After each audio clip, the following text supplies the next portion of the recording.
Francisco. That's okay. I was bored anyway.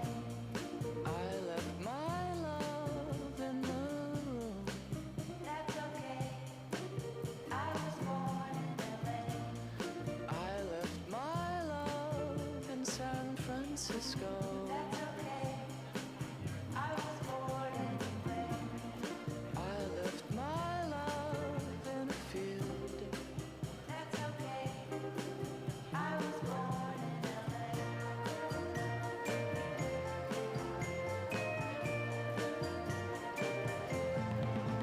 And we were sitting on this hill that Jesus came from Israel.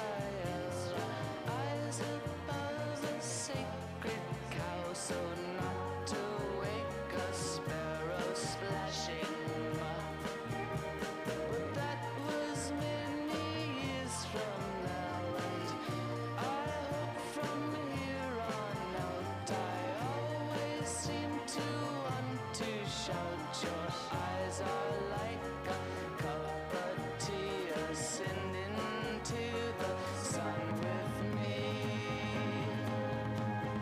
You swimming upstream or just tuning into the new sensations. I was broken, I left my love in San Francisco. That's okay. I was bored anyway. I left my love in the room. That's okay.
Okay, everybody.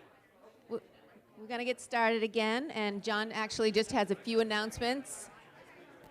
If you want to take a seat. Hey. Okay. Thanks, Lisa. Yeah, real quick, you guys, just an update or just a couple of PSAs here about today's afternoon activities. I'm your purser for your cruise. Was it Julie McCoy? Yeah, I'm Julie McCoy. Raise your hand if you know Julie McCoy, that reference. Like 4 of you. Okay. And that guy over there, Mr. Fadner, he's my Captain Stubing. Captain Stubing. There he is. Okay. The Love Boat, for those of you who weren't born in the freaking 70s. All right. So today we've got some great activities planned for you this afternoon, and those will get going after our wonderful Lunch and Learn presentation in this room. That'll take place at about 1 p.m. And then we'll break for afternoon activities. We've got the Montauk Brewing tasting room and tour. We've got golf over at Montauk Downs, and then we've got the bike tour of Montauk. And all of those will be leaving at about 2 o'clock with shuttle service, with the exception of golf. Golf will want to get out just a little bit earlier than that. The first tee time is at 2:09, and then we have a 2:18 and a 2:27. There's a potential to add another fourth group but we'd have to go a little bit later with that group. So if you're on a waiting list, you may have to go out about 15 minutes after the group of 12 that's already going out. So just pay attention to the sign-up sheet out there. And we're going to crowdsource the golf transportation because we found that it's best for people to go out, play around on their own, and have the luxury of coming back when they want rather than have to be tied to some type of shuttle at some time. So you'll get an email from me if you're playing golf. And also, some of you have mentioned you want to be paired up with someone in particular. You can do that on your own. I'm happy to help you with that, but just let me know if you have something special that you want to play with, and I can pair you up. But we like to keep this sort of informal. It's a beautiful golf course and a great time. So stay tuned to an email from me on golf. And then tonight we've got cocktails here on property at 6:30, and then a dinner following shortly thereafter, sponsored by our friends over at Trimmer Video. And that's all here at the top deck here at Gurney's. So that's all I got for now. I'll be back with you with more updates later. All right, great. Well, thank you.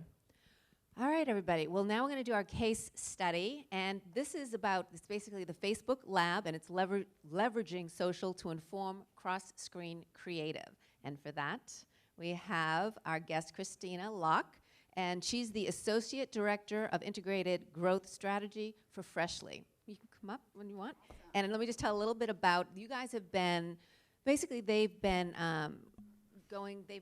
using Freshly, they're using Facebook and Instagram to test for TV ads. And so that's a great strategy that they've been trying to work with. And Christina is going to share that with us. And it's all yours. Awesome. Thank you. So good morning, everyone. My name is Christina Locke, and as mentioned, I am the Associate Director of Integrated Growth Strategy at Freshly.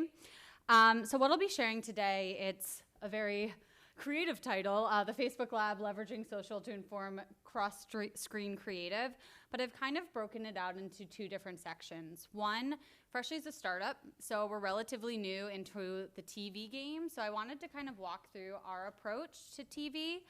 But then I really wanted to focus on a recent creative test that we did and really establish kind of what informed our creative brief, our testing approach, and then kind of just any key learnings along the way and insights that I've uncovered that I thought would be insightful to share. So before I get into it, just to kind of set the stage of who Freshly is and what we do, I'm not offended if you've never heard of us. We are a subscription service, and we deliver chef-prepared meals straight to your door, ready in 3 minutes. So we're kind of on this mission that you don't have to compromise when it comes to health, convenience, and tasty food. And the company really started back in 2015 in Arizona. And it primarily serviced the West Coast, and that was for the first few years. Up until last year, we acquired another facility in Maryland, and that allowed us to roll out nationally. So come January, we were able to roll out nationally and really increase our footprint. And as you can imagine, that has taken on a lot of growth in a very short amount of time. So within 2019, we've been really establishing our key marketing team and building the right foundation and the right ways of working both within marketing, but then also cross-functionally, but then also testing. We have been hit over the head that we just need to test everything and prove it out so we can really go big in 2020. So with that, let's see if I can figure this out. Freshly launched TV nationally in December 2018, actually the end of December 2018. And historically, video has been a game changer for us and really for our growth within the last 2 years. So social has been a key part of our media mix. And even now, video is still around 90% of our social media mix today. And so as we rolled out nationally, we saw a really big opportunity to diversify our media mix and leverage TV as a key acquisition channel for us. And there's a couple reasons why we thought that channel was important. The first is that it really provides reach reach and efficiency, but it really increases that brand recognition. Being a relatively unknown brand, having that medium that is more of an awareness driver can really help with our recognition and build education around what our product is. But it also really then kind of sets the stage and is a more of an upper funnel tactic, which we hadn't unlocked previously. We've been very kind of digitally led and very acquisition led. And it gave us an opportunity, and I love the point of storytelling, but we really saw TV as an opportunity to increase more storytelling within our medium, particularly when it comes to a product that people may not know necessarily what it is. We're kind of creating a category in and of its own, and really describing how it works. And so that how it works mentality is what kind of inspired this first TV spot that I just wanted to share with the group to kind of set the stage. Eating better is easy when everything is done for you. Meet Freshly, chef-cooked meals ready in minutes. Choose from a weekly menu crafted by our chefs and nutritionists, and we'll deliver fresh to your door. So skip the meal prep, cooking, and cleaning, and start eating healthy without the hassle. To order your chef-cooked meals, just go to freshly.com. And for a limited time, get $40 off with promo code TV40. So fun fact, as I was looking through alt footage of this, I found out that the woman is actually a vegetarian eating chicken. So like the outtakes were not great and not things that we could really use. So lesson learned that we should ask for dietary restrictions moving forward. But with that said, we then started to think through what should our media approach be. And this isn't new to anybody. This is kind of 101, but really around building this test, learn, and scale approach to media. And everything we do at Freshly is measured, and it is designed to reach our CPA goals. And so what we really look to do is make sure that we're measured by cost per customer acquired. And with that, it's very important that we start small, prove it out, prove the impact, and then be able to scale. And so for the first part of the year, we really use that to set the groundwork to uncover the most efficient media and really build that foundation for us so that we can start to get more effective as we go to larger reach channels. And we focused on a mix of low and mid-tier stations to maximize that frequency. But we really focused on smaller cable networks, DRTV clusters, and local cover-ups to really maintain that small spend that we have at this stage. And we optimized by cost per site visit. So we did everything from testing station mix to day parts to day of week allocations to unit length to really uncover what's our core media plan and use that kind of to set guard rules for us to scale moving forward. And what I like to say is that this really allowed us to establish that core plan where we'd have 80% of our spend going towards, but then 20% will always be adding more testing and continuing to see what other efficiencies we can layer on. So with that, the two things that I wanted to do in Q2, one was an offer test. And this is particularly important for like direct-to-consumer brands like me because everything is promo code related, as I'm sure you guys are aware of, but really using those promo codes to drive first-time trial. But from my perspective, I thought, well, TV is more of an awareness driver. Do we necessarily need such a strong promo code? Is this more to generate that interest, and then we can lead them with a promo code kind of further down the funnel? So what I did was tested different offers, 40, 20, and no offer, and actually no offer one. So that is really interesting learning for us moving forward and as we apply it to our promo code strategy. And then the second was dipping our toes a little bit in Hulu. And Hulu, as we all know, it's expanding. That OTT space is expanding. And it provides a really different audience than linear TV. So we wanted to just test the effectiveness of this. And what I liked about Hulu was that we could start really, really small and still prove out the value. And that's kind of what we're currently doing right now. We're seeing initial successes with it, and it's giving us more of a story to essentially get more budget from a TV perspective to scale some of these efficient channels and key acquisition drivers moving forward. And so then in Q3, this is where I had a little bit more fun. We shifted focus to creative. And what I wanted to do was really challenge the effectiveness of our initial TV spot, the one that I just shared with you.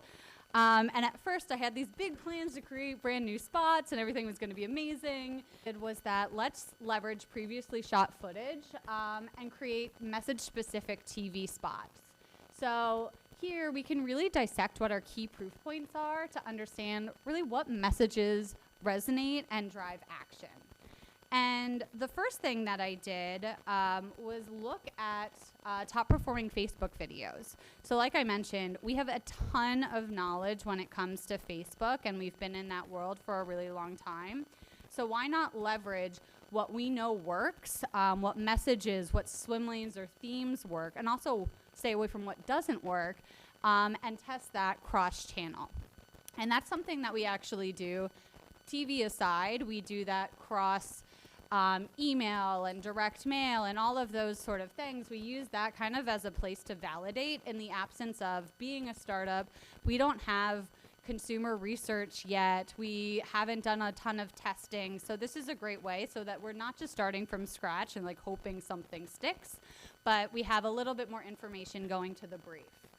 The other thing that I wanted to do was further incorporate some of those direct response best practices. And so a key thing that I'm sure we all do is look externally for inspiration. And I always look externally inside and out of the category to help uncover some insights. And the things that I found that I really wanted to incorporate into the brief were threefold. One was the use of supers and graphics. So I personally believe that supers really help highlight the story and highlight those key points and key takeaways that we want to incorporate. The second is around reviews and ownable claims. This is why we always see the world of testimonials. But these are compelling facts that provide credibility and really build trust. And particularly when it comes to a relatively unknown brand and a direct-to-consumer brand where you can't physically touch the product or try it out, this is a really important component to help encourage people to take that next step. And then the last is the idea of single-minded messages. So a lot of times we find ourselves trying to say everything and be everything to everyone, but really focus on our communication and what is that key takeaway that we're trying to come away with. And so that kind of bubbled up into what was my creative ask. My ask was, leverage previously shot footage to create 4 message-specific TV spots, each one dialing up a specific product benefit. And I'm going to kind of walk through, there's the 4 spots actually, and you'll see throughout how it's evolved from that first video that you saw. It's not reinventing the wheel, it's the same footage, but it's a little bit more elevated in terms of the messages that we want to tell. Get a complete meal without doing this, or this, or even this. No dishes? That's right. When life gets in the way and you need a good meal, get wholesome foods delivered weekly with Freshly. Always fresh, never frozen, and ready to eat in just 3 minutes. Chef-prepared meals you'll crave. See why 1 million people choose dinner with Freshly. Freshly. Home cooking without the cooking. Get $40 off with code TV40 at freshly.com.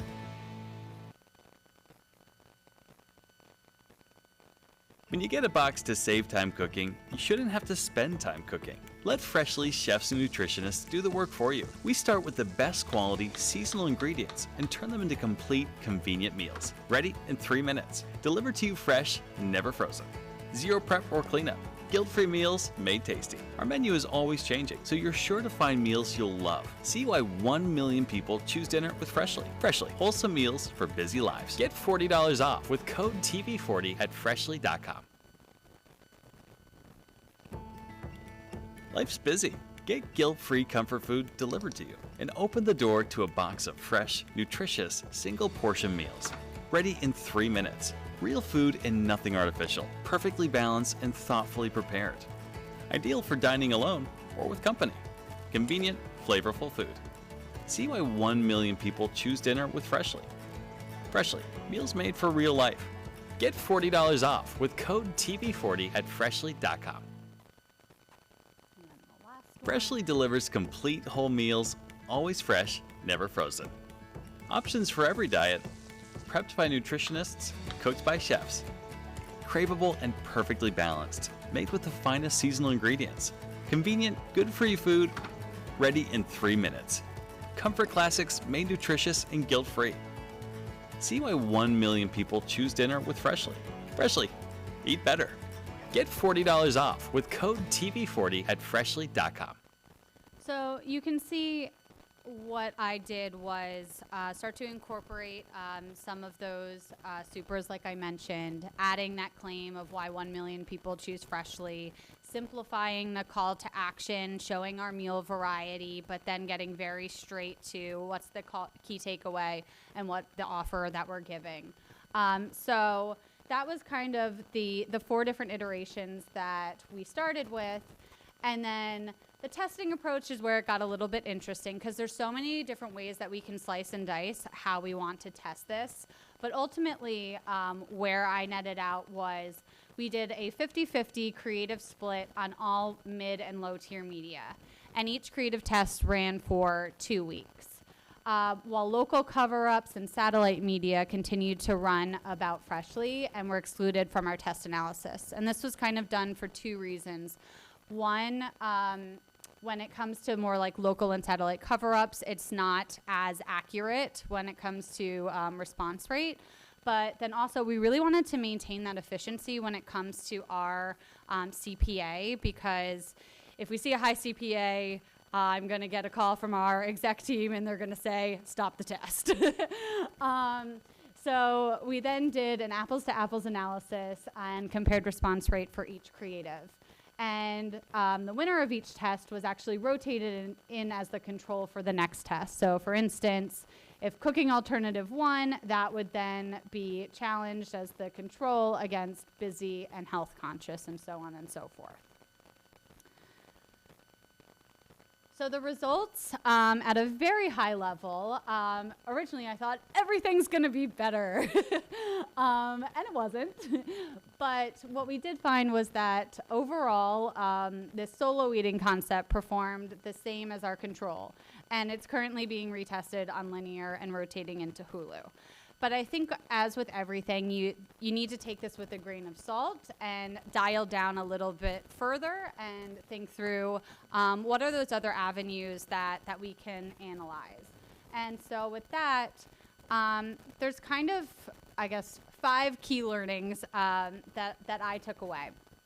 1, 2 weeks may not be enough time to accurately test. For me, I think we need time and spend to build up that frequency and efficiency.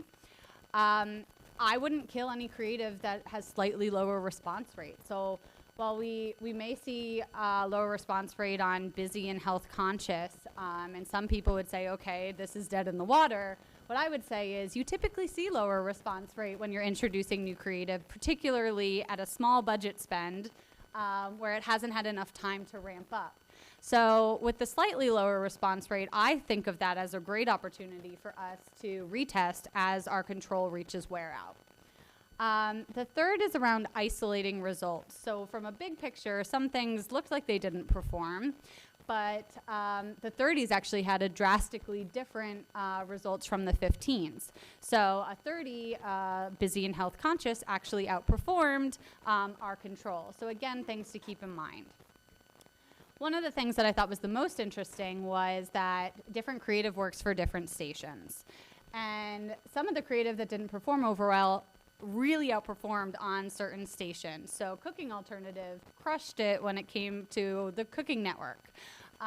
So that's really interesting, and that is something that will apply, where it's not necessarily as black and white as to this one overall and let's go with this, but it's kind of a mix and match situation and to continue to kind of optimize and think through it from that lens. And then last, as I would say with everything, no test results are perfect, and I would take all of our results with a grain of salt. And I particularly say this internally to our team, that you can't just isolate messaging against the visual. So we were in a situation where we were using visuals that we already had, and maybe those visuals didn't make as much sense with the messages that we were trying to tell. So if we really believe in a key proof point or something that Freshly stands for, let's find another creative way to kind of reframe that story. And what I would do is test those messages, test those visuals, cross different channels that may not be TV, where you can't just, that's high investment and you can't just pull away so quickly, but use some of those kind of cross-screen tests that we can do to really help inform and help validate some of our future creative. So that's kind of just what I had today. Thanks.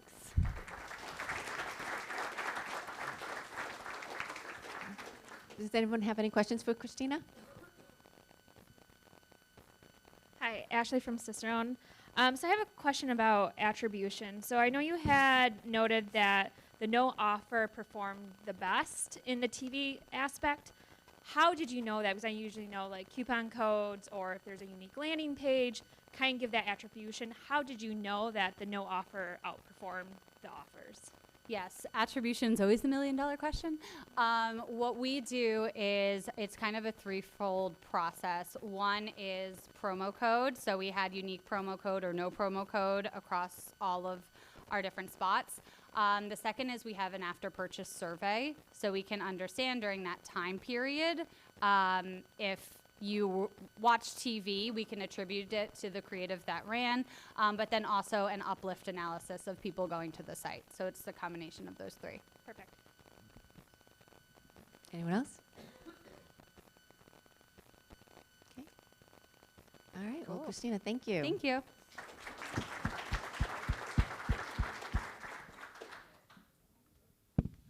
All right. Well, now we're going into another panel. So if everyone wants to come up, that's in the panel. And this is DTC to CTV. And basically, we're seeing all of these new direct-to-consumers coming up, and they're bringing in a lot of new money, new performance, new data. And it's just what we want to know is how they're leveraging that online data for linear and OTT buying. And our panel is going to help us understand that better. And we have our moderator, and that's Wayne Friedman. He's with MediaPost. And before MediaPost, he also worked with The Hollywood Reporter, as well as he was the LA bureau chief for Advertising Age. So, welcome. That's true. Yes, a lot of acronyms.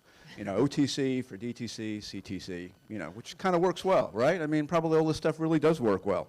You know, and that's why I think they're made for each other, and we know where this comes from. I mean, originally, traditionally, direct response advertisers on TV were one of the first ones able to sort of get engagement data from putting on their ads just by getting those 800 numbers, you know, I mean, rough as it was. You know, and probably Jesse could speak to this later, you know, about how those performance levels work. And, you know, now we have, you know, by reckoning, some 400 new DTC brands over the last few years, since about 2012. You know, Casper, Peloton, Wayfair, Blue Apron, TripAdvisor, Hotels.com, just to name a few. Connected TV, a subset of OTT, is expected to hit $13 billion this year.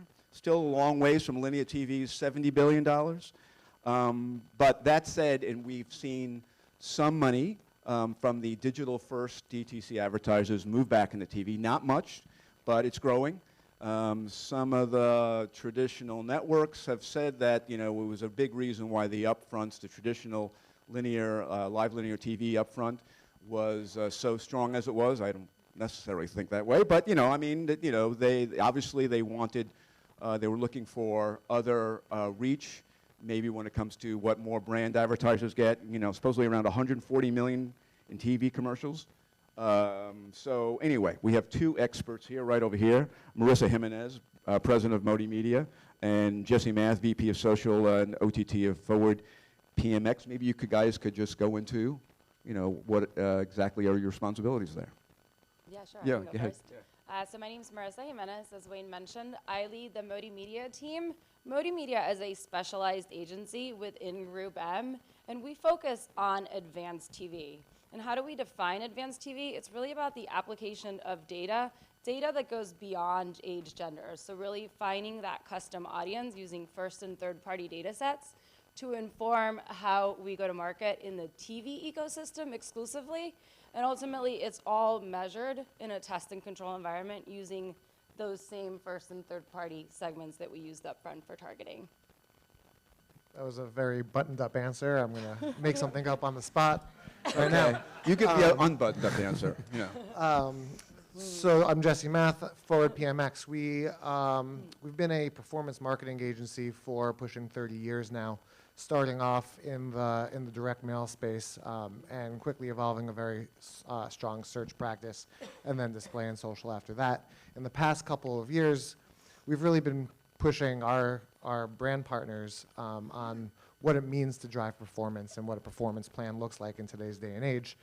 Certainly, if we accept that, display ads, which are generally accepted as a part of a performance media plan, if as performance marketers, what we're trying to do is change consumer behavior, get consumers to do things that they wouldn't have done without the media investment. Certainly, if a 300 by 250 can do that, we've been talking to our brand partners how, OTT, sight, sound, and motion, full screen, sound on, non-skippable premium video can do that for performance as well. So, good job. So what results have you seen now that some of these digital first DTC advertisers moving into TV, I guess OTT, maybe not at the same time, and what are the issues? Well, we know what some of the issues are, but let's start out where you've seen some of the benefits for your clients.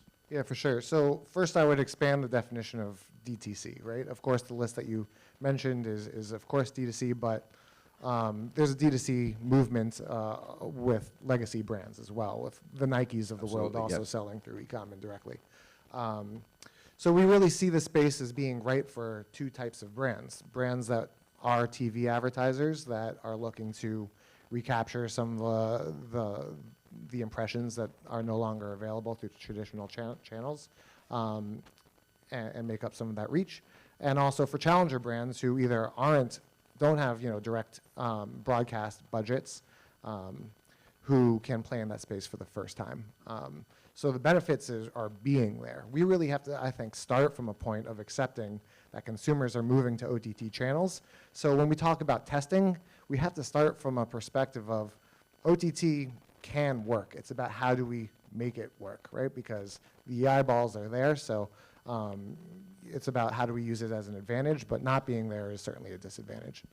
Yeah, and I would just to add to that, I think in this DTC environment, the cool thing now is that it opens the opportunity for all brands to enter the TV ecosystem. Yes, through the OTT and CTV channels, but also through addressable via your cable operators or satellite partners.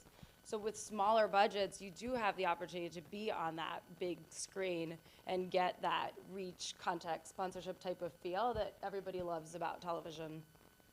And, lots of times, well, you've mentioned this, and of course, a lot of DTC people would say this, that direct response, that, oh, it's not about reach. But at the same time, it seems like them flowing dollars into at least the live linear TV, it is kind of about reach. Yeah, so your last question was about what's working, and okay. What's really exciting, and I'll get to the reach part, but what's really exciting, I think, what's working in OTT is the ability to leverage data and measurement and to approach not just OTT, but all digital channels from a unified audience strategy perspective. The same data sets that you're applying to display and social buys, you could apply now to OTT buys. So it's literally building an ecosystem around the consumer to drive performance. I don't like to think of it as a funnel, but what one might say is a full funnel approach to driving performance. So reach then, the goal is to drive outcomes, to measure conversions. We have the benefit of not buying TV in-house, so I don't have the debate of should this be controlled by TV teams, should this be controlled by digital teams. We feel very strongly that we're talking about TV for a digital world, and so it should be measured as digital. So reach and frequency then become metrics to optimize around, but not goals in and of itself. My goals are conversion rates, revenue, site traffic, foot traffic to your brick and mortar.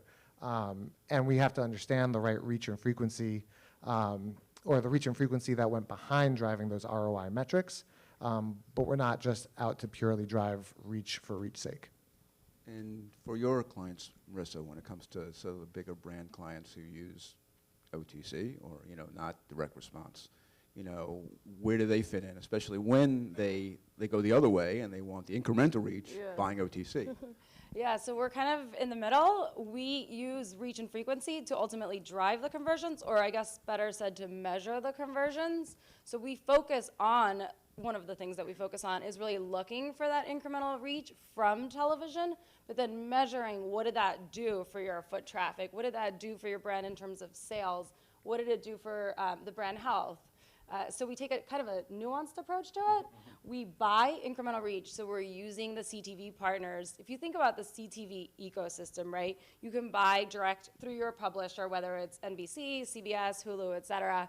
Then you have these platform aggregators that sit in the middle, which apply additional data to it, whether it's ACR or the first and third party data.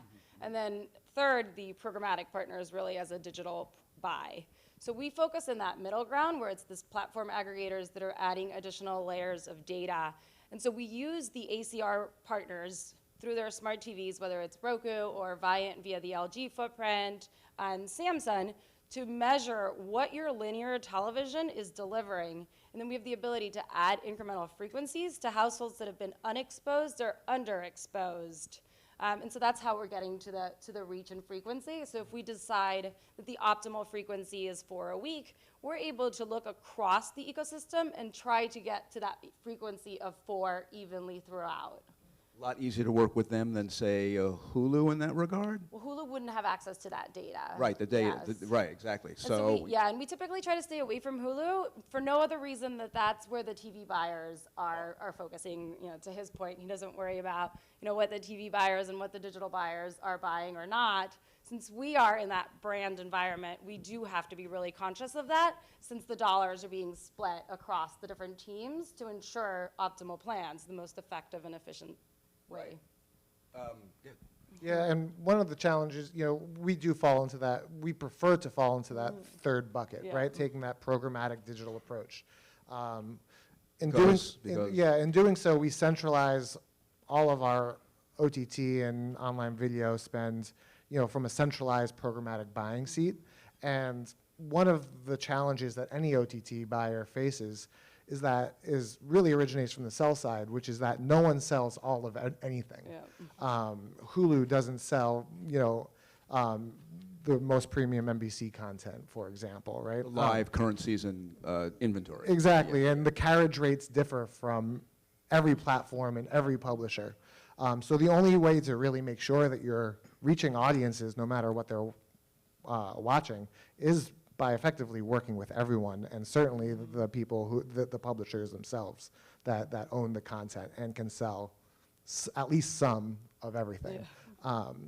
So overcoming that fragmentation is I think very important of having at least an element of your buying strategy. Is it any easier with buying Amazon Fire TV or Roku? They have some inventory, not all inventory, or going right to the publisher, and there's aggregators, I guess, in between. But with Roku, supposedly you don't get all the data that Amazon might give you a little more, but maybe not that much. So, first of all, I think we have to, as an industry, no matter what channel we're talking about, stop saying the data. To my Facebook friends over there, like when we say things like Facebook is selling your data, which I know is not a true statement, or that scares people. That only scares people, right? So in this case, when we're talking about data, there's at least two different kinds of data. There's data that we as buyers are controlling, which is first, second, third-party data. Then there's ACR data, and then there's the first-party data of the platforms themselves, kind of 3 different buckets. So there's a time and a place for sure to do deals directly with Amazon Fire, with Roku. Both of those are, platforms that have examples of rich first-party data, that there's a time and place for tapping into. But they don't share IP address. Amazon is beginning to, but it's really only And discovery. Roku doesn't at all. And Roku doesn't at all, which really removes them from the programmatic landscape, if you will. So and my brands are running on Amazon Fire TV devices, they're running on Roku devices, but they're running on those devices because my buys with Tubi TV, for example, are happen to be running on those platforms because they share IP, which means that we can cross-device it, apply data, and measure it. But you said earlier, you told me that you buy a lot, say, from Turner. You go right to Turner.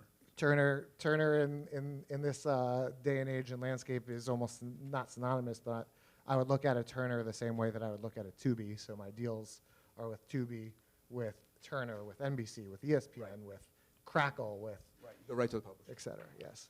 How about you? And we go right on the other side of The other it. side, We typically do this, isn't all of the time, but we typically go with the platforms because we're looking for that additional data. To his point, we're looking for that first, third party, and then the platform subscription-based viewership data, and kind of the merging of the two. So platforms, if we focus on platforms, we minimize the duplication because people typically sit with one operating system. They're either Roku people or they're Samsung people or they're Amazon. It's not always the case. We've done some analysis to understand the duplication. The duplication is minimal across those. Right, got it. Yeah. So, one of the things that came up recently that, I never thought we'd mention when it comes to, maybe traditional TV, networks being proud about is, when it comes to fraud. And the reason when it comes to fraud is that, in the OTT, in the CT space, or maybe just the OTT overall, maybe the research is different, that I hear that fraud can be on the OTT like 30%. Is that possible? I mean, have you been seeing that? And, you want to talk about that and other brand safety issues, have at it. Sure. I don't think we've been able to quantify it quite yet due to some of the issues in terms of reporting and transparency that we have. But we have been seeing a significant amount of issues. We've found low quality inventory, whether it's Slovenian cartoonist. We had jihad promotions, crimes caught on camera. When we started really digging into it, we saw all sorts of weird things. We're seeing spoofing, so things are being masquerading as quality inventory sources, out of geo. Those are some of kind of the bigger issues that we're seeing right now. Before I go into what we're doing to kind of counterbalance that, I'll let you talk about some more of the issues you're seeing. Yeah, fraud. So, so I do agree that there's a lack of transparency around inventory when buying in bulk.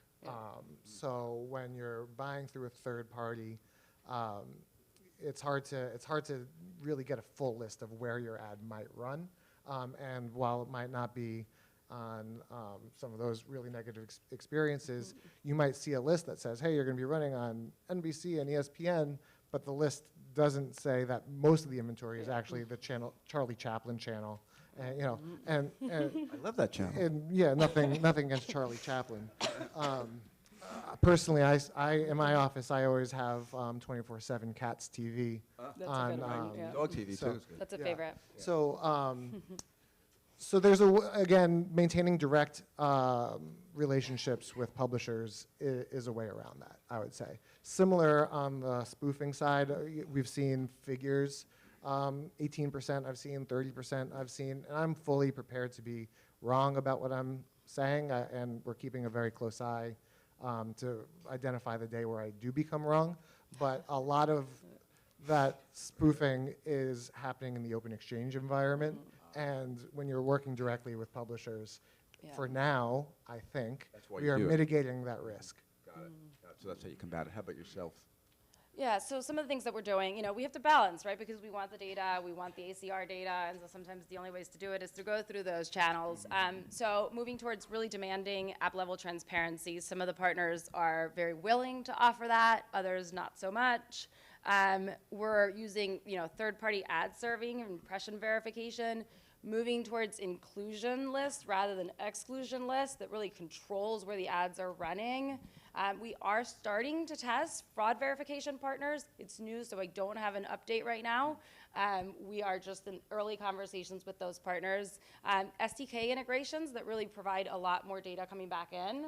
So some of the top things that we're doing right now to kind of mitigate the brand safety issues and concerns. And when we talk about brand safety, we also have to remember that targeting in the OTT space is at the household level. So even when I'm applying a third-party list that says that there is someone that I want to reach within the household, we should, we've had the learning that we should still be very conscious about context.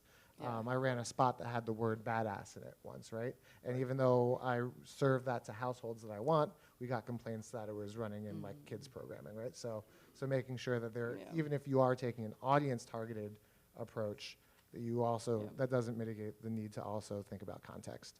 How do you view current measurement and metric issues? I'll get to that in a second. I mean, even when it comes to third party, obviously people can glean, all the impressions they get from their servers, but you guys might want more, especially Group N might want more, like a lot more, and so do you. But so where, how do you go about solving that problem, or at least getting around, finding the confirmation that you need for the results that you're expecting? So again, as performance marketers, ultimately our metrics are on the client side and making sure that we're orchestrating tests that are rooted in the client's source of truth. We are conducting, so no matter how you buy, there's going to be some element of Kool-Aid, right? And I recognize that I'm drinking some Kool-Aid myself. It's just that I'm more comfortable with the red Kool-Aid that I'm drinking versus the blue Kool-Aid. A lot more delicious. That's someone else. It's good job. So so the Kool-Aid that I'm drinking is that I'm measuring, cross-device and pixel-based. So I understand there's some level of Kool-Aid in the third-party data. There's some level of Kool-Aid in the cross-device. But what we are looking at ultimately is answering the question: did we serve a video ad on a TV screen, mobile phone, or desktop to a household, and a device within that desktop ended up converting or visiting your site and making a purchase? I'm much more comfortable understanding that there's some risk in looking at that than setting my dollars to a third party where I have to trust them that they're measuring, that they're doing the right thing from a content perspective, from a frequency perspective. So I'm making the choice to own that as a centralized buyer, own my measurement, own my ad buys, own my dollars, and own my content. But yes, to answer your question, from a measurement perspective, we're using pixels and everything else to measure post-exposure conversion rates. And what do you? So I think, measurement is a holistic challenge for everybody right now. So what do we do in terms of measurement? So I would separate it out kind of into this reporting bucket where we use the ad server to report back reach frequency against a custom audience, which we're doing through the ad servers that we use. And then on the other side is more the attribution. So similar to what he's doing, what Jesse's doing, but we do it at the end of the campaign, and we do use those third parties to verify, how did the brand react to your creative in a brand health study, or did it drive footfall, or did it ultimately drive sales? And we do that whether it's first-party sales data that we have access to, but through a neutral third party where ad exposures are being sent to them, sales data is being sent, and then they do the analysis. The analysis also includes recommendations for optimization, what is the optimal frequency, what are potentially networks and channels and day parts that are more effective for your brand, different types of insights that we want to get to, rather than just did it convert or did it not convert. Right, totally. And the promise of the space in general is being able to answer those kinds of questions, right? So we have a lot in common, but either way, we both certainly sounds like we agree that that the goal here is in reaching consumers in a targeted way that results in business outcomes, right? And we're both focused on that. Is it more cross-platform research? I mean, if you have to, dig down, whereas like that's a bigger issue, a bigger problem to solve, than having confirmation between the ad server and third party, or not really. It's I mean, we can see down to order IDs and things like that. So it's a necessary part of the equation, but I don't think any less reliable. I'd like to open it up to questions, perhaps. I'm sure you have a few questions for people out there. So if you can just identify yourself whenever you have a question and it comes up. I was just actually wondering, before you get into one, Go ahead.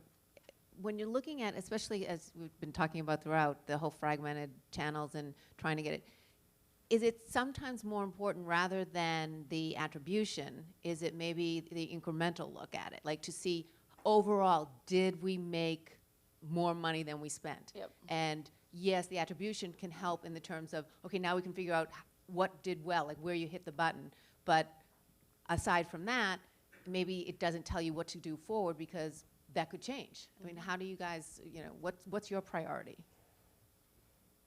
I mean, I think they're both a priority, right? Sometimes it is to just prove the overall success of the campaign. It's still a nascent space. People are still kind of a little timid in terms of, should I spend? How much should I spend? So I think the first thing is to overcome that, to say, hey, you spent this, you got this in return. And then once they feel comfortable in that, then we can dig deeper into further analysis in terms of like the optimizations and what can we do better. So it's a work in progress as we bring people through the journey of OTT and addressable.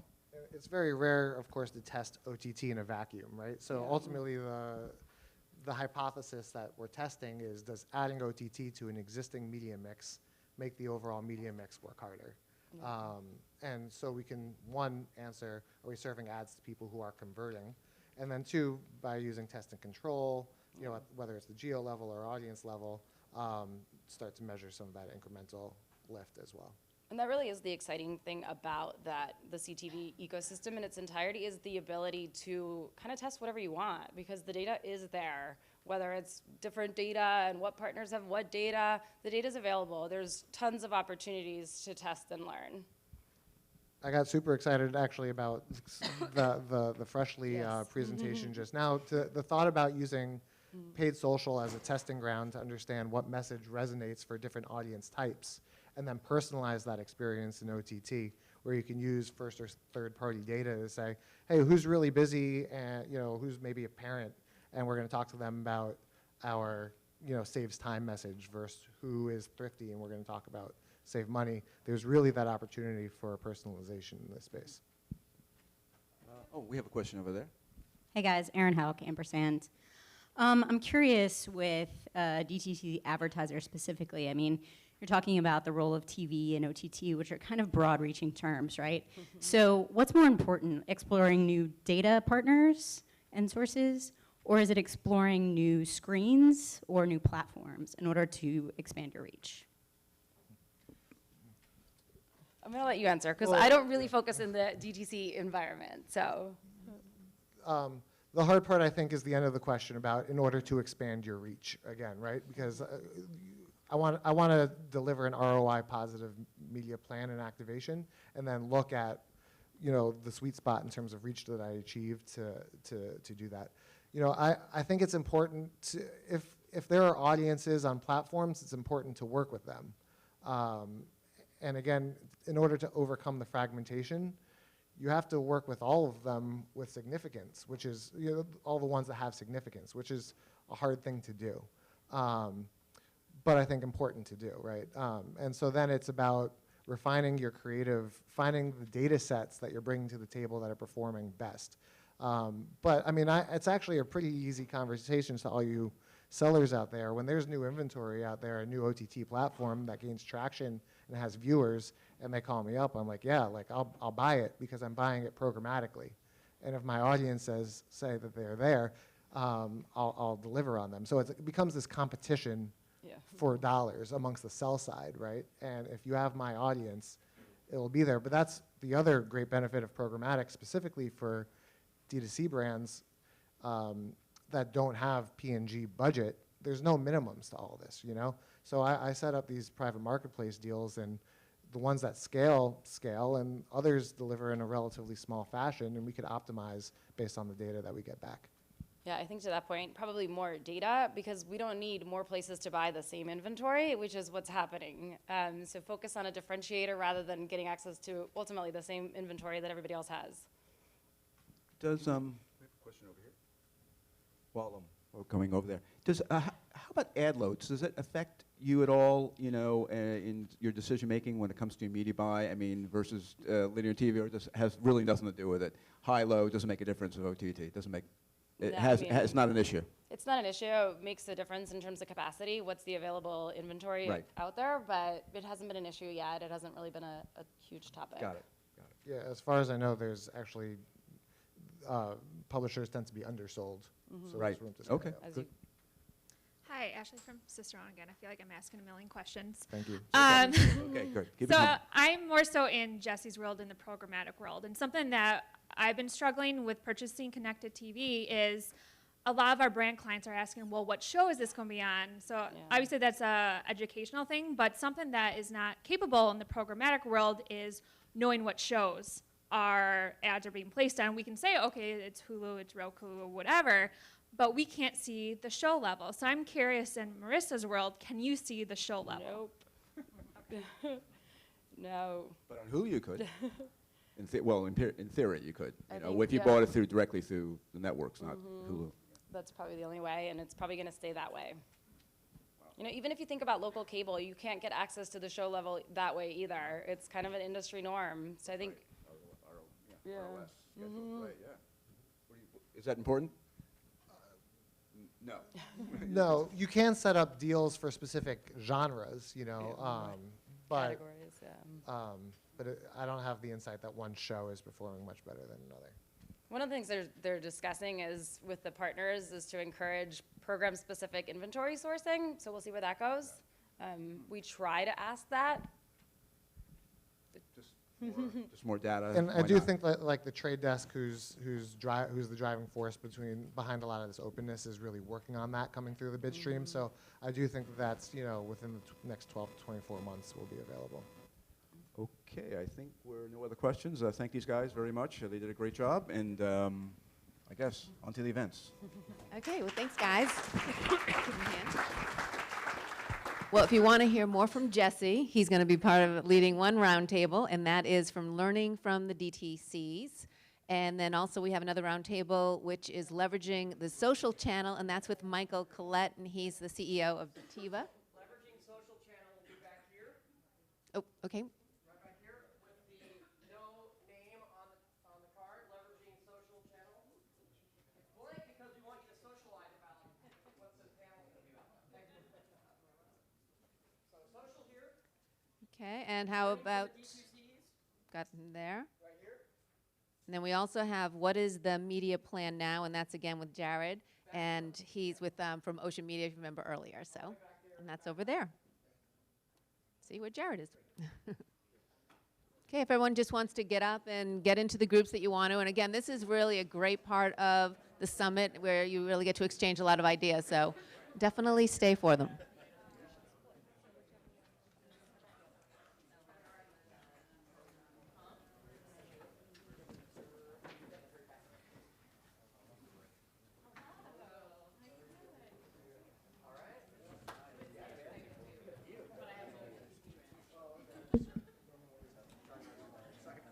Usually we have them out sooner, so it's easier to us to tell. You got it. Yeah, you got it.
sorry to interrupt. If you're holding the